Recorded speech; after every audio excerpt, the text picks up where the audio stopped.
The cliché introduction would be to say that I thought I had a solid marriage and was surprised by my wife's infidelity, but the truth is that our marriage had been deteriorating for some time. The surprise was that my lovely wife thought I would be subservient to her demands and allow her to humiliate me. The issue boils down to people mistaking kindness for weakness.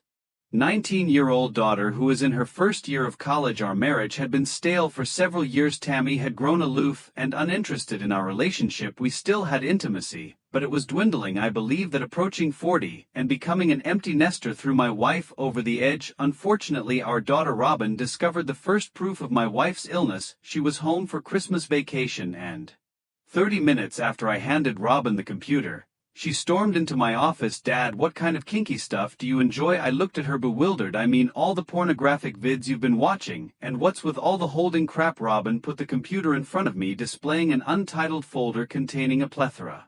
"We continued to dig around on your mother's computer. She's the only person who has ever used it. We found new directories." Another folder held various articles on how to persuade your husband into being obedient. It seemed to me that what we were low until Tammy got home, so I decided to look at her new computer. Robin retrieved it as I turned off the previous one. "This is not going to work. Her new one is password secured." I grabbed her hand and led her into Tammy's office bedroom. A sheet of paper was hidden in the desk drawer. "Your mother is not good at remembering passwords. When she got the previous computer, I recommended that she write down all of her passwords and keep them in one place." I opened household websites. "Robin, check this. She doesn't have the password for her new computer." I know I mentioned reaching beneath the desk and pulling out another piece of paper. Her secret sheet. Like most things she believes she is clever in concealing this sheet. I noticed her putting it here, but never had to look at it until now. I took a picture of the paper before returning it to its hiding place. Her new computer was open in seconds.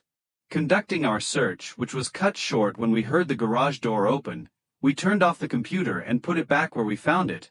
We found kinky stuff but couldn't tell if she was doing anything other than watching adult videos. Robin promised not to say anything if I kept her informed about my investigation. Robin returned to school and my research had just begun. Robin was convinced her mother was doing more. Noticed the same changes in my wife's attitude toward me as I had seen in Tammy's attitude toward Robin. It was also different, but not in the way you might expect. I hoped Tammy was just interested in pornographic videos, but deep down I knew it was more about business and other activities. It took almost a week before I had enough alone time to investigate Tammy's computers. I discovered her hidden email account while browsing her browser history. Passwords LED, but there were enough hints to quickly access her email. Fortunately for me, Tammy retained the majority of her correspondence. The majority of the communications were with Mistress B, her self-proclaimed submissive counselor. There was a long series of conversations with Mistress B encouraging Tammy to make me an obedient husband. Tammy had explained to Mistress B that I would agree to perform the majority of what T.E. dispute. Mistress B assumed that I was a wimp who would make a good subservient spouse. Tammy asked her what I should do if I resisted Mistress B. She told me to threaten me with divorce, and that if we divorced I'd lose everything and live in a shoebox. Paying Tammy to be with her lovers. I had to admit that I was ignorant about divorce law. I knew most guys get screwed in divorce, even if they did nothing wrong. I scheduled a nap. Lawyers. I sat with Jackie Stone and explained my situation, and her assistant gave me a document to fill out about our employment and assets. She would review it and get back to me in a few days with answers. Mrs. Stone's bright smile as I entered her office told me a lot. "Do not fear, Kevin. If you have to live in a shoebox, it will be a good one. Did for a living. Your wife's firm is worth about $1 million, but its liquid assets are less than half that amount. We will immediately demand half of the company's value. She will have to find a way to pay you $500,000 or sell it. Her income will be estimated at the time of filing, and it will be equal to yours, so she will not receive any maintenance. I cannot urge you to do this because your house is nearly paid for. A substantial home equity loan placed." Mrs. Stone agreed to complete the paperwork and await my signal to have her served. We didn't have an agreement on how to divide the assets, but we could use the evidence you're gathering to drive her into a fair settlement. I think revealing her activities would hurt her business. Was going there we could use the time to save more money from Tammy's clutches. I informed Robin of what I found and what the divorce lawyer said. Do you think the unfaithful wife will try to turn you into a submissive husband? She cannot believe you would agree to that. It's partly my fault as I give her whatever she wants. I should stop right now. I responded, wait Dad, maybe you should play along. Do you truly believe she'll stop if you put your answered Mistress B. Tam's hidden email account remained on my radar, urged Tammy to shut me off from intimacy and be more demanding that I handle the majority of home tasks. Tammy was to assess my reaction to her being nastier and more demanding of me. Tammy was supposed to tell me that if I followed her instructions I'd be rewarded with intimacy. Mistress B advised her to continually find flaws in my work and to avoid intimacy but Mistress B informed her that if I did not comply she would change plans and covertly humiliate me exactly as Robin proposed. I went along with her idea. I did well in my role as the dominant male. I sheepishly did as I was told. I was so upset with her that I was relieved not to have intimacy with Tammy, but pretended to be disappointed when she refused. I knew the end was near when I saw an email in which Tammy informed Mistress B that she had found. I had hoped Tammy would reconsider before committing adultery, but my blood boiled when I saw an email a week after she announced she had discovered her bullet. It was to Mistress B. I've had every possible encounter with my partner. I'm ready to make my spouse submit. Finding the bull's identity was simple. There were a few new emails from Stephen Rose. He thanked Tammy for a wonderful night of closeness. The M.O. place he had considered it, and Steve stated that he was eager to humiliate me and wanted me to please him. With some quick research, I learned everything I could about Stephen Rose. It was hard to imagine he would be my bull. I believed a bull was supposed to be an imposing figure of a man, assuming I had the right Stephen Rose, which I did. This man was 5 feet 10 inches and weighed 180 pounds. I'm slightly over 6 feet tall and weigh 200 pounds. True, he was 10 years young. Steve, a salesman and supplier for Tammy's firm, was married with 2 young children. I felt mad for what was about to happen to his family. I monitored their mails for 2 weeks. Steve was gracious enough to capture some point-of-view photos of my wife with him. I'm sure he had no idea that he had handed me the evidence I needed to prove my wife's adultery and ruin his marriage. Tammy told Mistress B she had a special gift for me to put me in my place, and Mistress B convinced Tammy that I would comply based on all of her previous degrading behaviors. I had 3 days to prepare when I learned about the plan, and my lawyer had the final draft of the divorce papers. Wife Robin's email address and phone number was surprised when I told her of her mother's plan, but liked how I was going to react. Robin would be on standby to carry out my plan. Tammy was sitting at the kitchen table as I went in, looking slightly nervous. When she spoke out, I turned on the digital recorder I had in my pocket. Kevin, sit down. I need to talk with you about something. I tried not to smirk. Can I change first? She got in her authoritative voice. Interrupt. I sat in the chair with my briefcase next to me and nodded to her. We are going to have some changes here, and you will have to accept them. First thing, I'm going to be taking on a lover. He is coming over tonight to have intimacy with me. Your participation will be limited to cleaning me up and getting him ready to go again. After he has had intimacy with me, you will continue to do the chores around the house and do whatever I tell you. So Tammy, start wearing. You will wear it all the time, and I will have the only key. Go ahead and open it. She shoved the wrapped box over to me. Inside was a custody cage. I had seen a few of them in Tammy's computer videos. I held up the cage. I know this will be a big change, but you will adjust and do as told. Tammy was looking nervous now. I think she expected a different reaction from me. I do want to warn you that if you don't agree.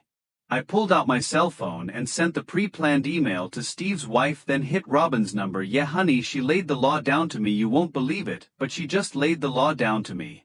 I better let you go honey, I have to take care of this. Putting the phone down on the table, I looked up at my wife before slamming my hand down with a loud thud. Never interrupt me when I'm talking to my daughter, I said in a calm but firm voice. Tammy stood there speechless. Good, I have your attention. Let's recap what you just said to me. If I have this straight, your plan is to with you. I'm supposed to watch you, and I assume this will continue with me being your faithful. Oh, and I'm supposed to wear this cage that only you can open, and if I don't go along you'll divorce me, take everything I've worked for, and make me live in a shoebox.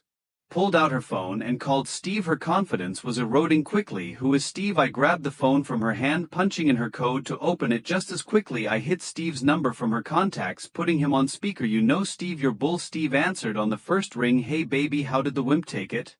Reaction: I guess you didn't. More importantly, did you tell your wife you planned to spend the evening with my wife? I suppose not, given you're quiet. But don't worry, I took care of it for you. I'm sure she'll take it well, and I appreciate the images of you and my wife. I'm sure your wife will be able to use them in her divorce, and I'll use them in mine. Revolver. Tammy screamed, "Be quiet. I'm talking to your bull, Steve. Are you familiar with guns?" I retracted my rifle slide. If you're not familiar, that was the sound of a .45 caliber handgun chambering around. I've been wondering what a .45 caliber bullet would do to a man. If you come to my door. Stringent policy prohibiting closeness with their clients. Sit down. You were correct. Before we have some things to discuss about picking up the cage. I examined it thoroughly. It was tiny. I threw it to her. It was really small. Got him small. There is no way I could fit in here. You are aware of this. That is just one of many mistakes you've made, my beloved wife. Did you really think I'd accept all of this? Tammy began to stammer and pulled a folder from. Petition is for divorce. My lawyer, a woman who went to law school, told me you should never get legal advice from an internet lady. Let me summarize. First, you will not steal everything from me, and I will not live in a shoebox. Let us start with our assets. I'm sure your gal warned you that you'd receive everything that was wrong. We live in a 50-50 state, so each of us is entitled to one half of our marriage's assets. Half of the business you developed during our marriage. Now I recall the last evaluation for that loan you received, which valued the company at $1 million. In my divorce, I'm asking for $500,000 in cash. Tammy stammered, but you understand that the valuation was only to guarantee the loan. You know that my company does not have such assets. My goodness, you could have to sell your firm. Second, I'm not asking for maintenance. Fortunately for you, your stated compensation been receiving are equal to my current wage. You earn more than I do, and you know it. She responded, there you go again, listening to an internet woman. You see, your income is computed based on what you earn from your employer, as well as any advantages you may receive, such as a car or travels. It's a shame you'll have to sell it to repay your obligation to me. Son of a glitch, you planned this hard. Now I don't want a divorce. Isn't there a way we can work this out? You are crazy. You intended to put me in a cage. I don't know what happened to cause you to lose your mind, but I'm done. Just so you know, I've known about your little plan. It just proves my point that you believe kindness is a weakness, so I will fix that for you. I will no longer. I see how wrong I was to force you into this, but you wanted excitement, so I'll give it to you. Going to divorce court will be exciting, telling your family what a cheating woman you have become will be exciting, and selling your business to pay me off will be exciting. Tammy continued to argue with me that she was sorry and didn't mean for this to happen. Pounding on the front door with a loud pounding. I was pretty sure I knew who was at the door. I grabbed my .45 before going to the door. As I got to the door, a voice yelled through the door, "Open the door, you son of a blip." I backed away from the door, pulling out my phone and dialing 911. Yes, I need the cops to come to my house right away. My wife's lover is at the door threatening me. I'm not sure if he's armed, but I will shoot him to protect my prot. I called the police and they were on their way. Steve was banging on the door harder now, and the loud booms made it clear he was trying to break in. "I am going to murder you." I was tempted to unlock the deadbolt so he could break in and shoot him before I could hear the sirens coming down the street through the door. I could hear the police ordering Steve to show his hands and move away from the door. When he refused, I overheard. Discovered that Steve's wife lost it when she saw my email and ran to her father, who lived next door and was waiting when Steve arrived. Steve almost escaped with his life before driving back to my door. I saw baseball bat-shaped dents on his car after he was arrested. His father-in-law should have caught him before he tried to break into our house with a pistol.